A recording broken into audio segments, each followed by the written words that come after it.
Inkuru igezweho ivugwa cyane muri iri joro ndasubiye kubahereza mwiriwe canke mwaramutse bivanye naho buri umwe wese aherereye. Irya nino ku mbuga ngurukana bumenyi ntibimenyesha makuru hariko haravugwa inkuru yuko vyinshi biriko biba mu gihugu c'u Burundi vyoba vyerekeza kuri kudeta bivanye n'ingene uyu munsi wose vyari vyifashe. Nivyo tugiye kurabira hamwe. Hari amakuru adushika ko iri joro avuga ko no kirimba c'umukuru w'igihugu hoba hakikujwe n'abasirikare bafise ibikoho binini ndetse ngo bakaba bose bariko baracungera ibice bitandukanye bigize aho ku biro vy'umukuru w'igihugu. Mu kanya gatoyi rero niko duhejeje no kubashikirizaho inkuru yuko radio na televiziyo vy'igihugu ni RTNB vyoba vyagoswe n'abasirikare bafise ibikoho binini ndetse n'imbwa zisaka bakaba bazitwaje. Inkuru rero kuri uyu mwanya yoba yageze no mu bice bitandukanye mu bihugu bibanyi ndetse ko gukazwa umutekano kuri RTNB vyoba vyameze kumenyekana no hanze na rirya hacunzwe n'abacungera inzego z'igihugu kuko benshi baca babiha iyindi ntumbero kuko muri kino gihe na rirya aho babibona mu bindi bihugu wo kwibaza ko biharawe muri Afrika. Hari byinshi rero vyagiye bitangazwa ubu tugiye kubagezaho inkuru yanditswe n'ikinyamakuru Ijwi rya Amerika ryoba ryagize ico ribaza abamenyesha makuru ba radio ndetse na televiziyo vy'igihugu RTNB. Hari amakuru ubwabo boba batanze ndetse hari n'ayandi twakuye mu isoko ryacu ririko rirakurikirana ivyo bintu biriko biraba cyane cyane dore ko biri kuba mukuru w'igihugu Varisito Ndayishimiye ari mu gihugu ca Cuba bivuze ko atari mu gihugu. Nyuma yuko rero abasirikare bagiye baboneka bariko barakora ibikorwa bidasanzwe. Reka rero mu kanya gatoyi ku buryo burambuye nimuze gucika iyo nkuru niyo tuza gutangurira ko nabasabye kugira mufyonde kuri subscribe canke sabone niba mutari mwafyonda ko mwibuke no kubisangiza abagenzanyo kugira nabo badacikwa n'amakuru yose dushikiriza. Hari n'iyindi nkuru twabashikirize yihagarikwa ry'igikorane coba cari categuwe n'umunyarwanda kazi ni Apotre Mignone Kabera. Naco hari inkuru duhejeje kuronka tukazobashikiriza ku munsi w'ejo naho vyoba birabana nibi biriko biraba bikorwa n'abasirikare b'u Burundi byose rero tuzobirabira ahamwe. Hari rero vyinshi bitandukanye mugiye kumviriza. Mu nkuru yanditswe n'ikinyamakuru Ijwi rya Amerika ivuga ko ari amakuru yuzuzanya Ijwi rya Amerika ribandanya kuvana muri radio na televiziyo vy'igihugu RTNB nuko rero abanyagihugu basanzwe baca mu nzira yagenewe abiyunguruza n'amaguru iri kwibarabara ryitiriwe itariki ya 13 Gitugutu hari inyubakwa za RTNB muri quartier ya Kabondo iri mu burengero bushira ubumanuko bw'igisagara ca Bujumbura. Bene gihugu rero basatswe uko bitahora. Ijwi rya Amerika ryatumye umwe mu bakozi ba RTNB kubabariza abacungera umutekano insiguro yisakwa y'uno munsi n'umutekano wakajijwe mu micungararo ya RTNB. Umenyesha makuru rero akaba yishuye Ijwi rya Amerika vuga ko umusirikare yabajije yihuta yamubwiye ko hamaze iminsi hari uruja n'uruza rw'abantu baca kwibarabara ryitiriwe igenekerezo rya 13 Gitugutu babesha ko bagiye hakorera ibisata bitandukanye biri kuri iryo barabara harimo ivya leta ariko vy'ukuri atariho baba bagiye. Kuva ubutegetsi bw'umuhisi Petero Nkurunziza wakwa guhirikwa mu kwa gatanu muri 2015 ibarabara ryitiriwe wa 13 Gitugutu rikoreraho RTNB ryugajwe ibirindiro bitandukanye by'abasirikare haba ku ruhande rw'abinjira baciye mu micungararo y'ikibuga c'umupira w'amaboko kizwi ku izina rya Parike, ku ruhande rw'abaca muri quartier Asiatique n'abaca hepfo ku ruhande rwa Musée Vivant. Uwemererwa guca kuri iryo barabara abwirizwa kuba afise uruhusha rwihariye rumwemerera kuhaca canke akaba ari umukozi w'ibisata bitandukanye bikorera kuri iryo barabara birimwo RTNB, Radio Nderagakura, Radio Culture, igice kimwe cishiramwe rijerwe gutanga amatara n'amazi Regideso, igice cishiramwe rya leta no gutumatumanako amakuru, akaba hakorera Onateri mu rwujejwe kuri no kunywanisha abarundi CVR n'ibindi bisata. Makuru y'Ijwi rya Amerika ribandanya gukura mu masoko yaryo muri RTL bavuga ko naho hari abasirikare bamenyerewe mu bari basanzwe bacungira umutekano wa RTNB hari amasura mashasha yandi yibonekeje mu bari ku birindiro bitandukanye vyinjira ahari inyubako za radio na televiziyo vy'igihugu. Nta rwego na rumwe rujejwe umutekano ijwi rya Amerika ryashoboye kuronka kugira ngo rutange umuco kuri ayo makuru yose. Nyuma y'ivyo vyose rero vyagiye birashikirizwa ni bimenyesha makuru bigiye bitandukanye, harimo ivyo mu gihugu c'u Burundi ndetse n'ibindi vyo hanze yavyo. Vyose rero bikagaragaza ko hari ikintu kidasanzwe gishobora kuba canke cari cikezwe ko kigiye kuba, dore ko ivyo bitari bisanzwe nkuko muvyumviriza. Hari amasura mashasha abene gihugu basanzwe banyura kuri iryo barabara rikoreraho RTNB boba babitangaje. Hari rero byinshi bitandukanye mu bantu bagiye bariyumvira nyuma yuko hari inkuru zitandukanye zagiye ziravugwa cane ko mukuru w'igihugu Varisito Ndayishimiye tumvikana n'abafatikanije kurongora umugambwe CNDD FDD.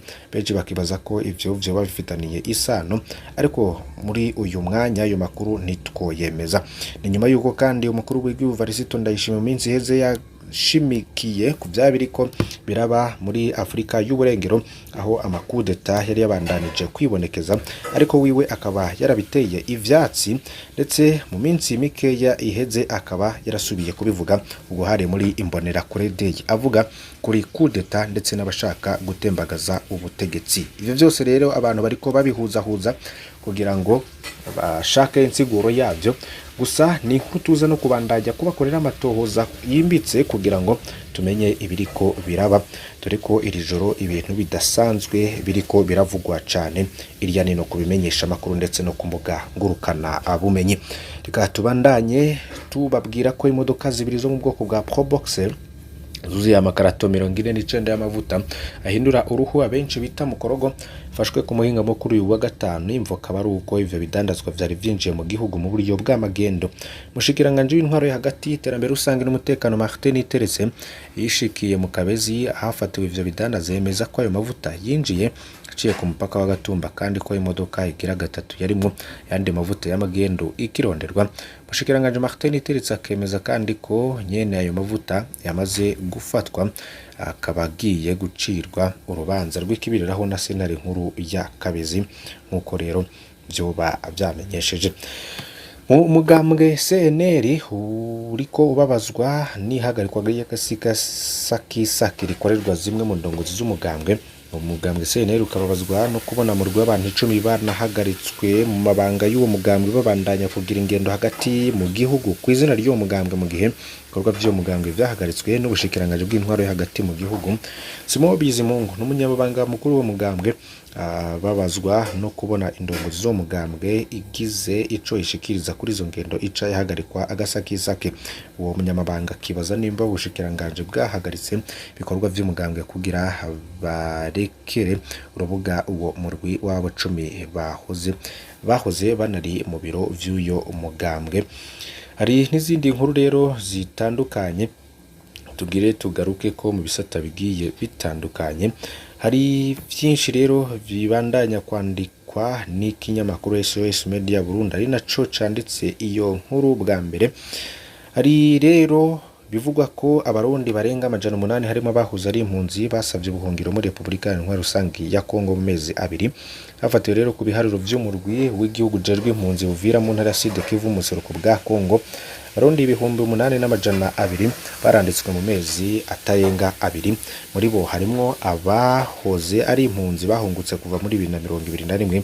Abo benshi rero muri bo bakiriye mu makambi ya Kavimvira canke Isange, gasigura ko bahunze ubukene, umutekano muke n'agatotezo bakorerwa n'imbonera kure. Kubw'uyo muhari rero hari abarundi 3,000 bamaze gushikanwa mu bigo byo kurindiramwe intambuko zo kuronka ubuhungiro. Izareka muri Malawi hari abaforoma 5 bahagaritswe ku kazi bagirizwa kugurisha imiti. N'urugendo rero rutategujwe barakozwe mu kambi ya Zareka n'indongozi za HCR n'ubushikiranganje bujejwe amagara y'abantu muri district ya Dowa, bashaka kwirabira ibijanye n'ubukene bw'imiti kuri ivyo bitaro byo mu ikambi. Bamwe mu bakozi b'ivyo bitaro barahagaritswe bagirizwa kugurisha iyo miti.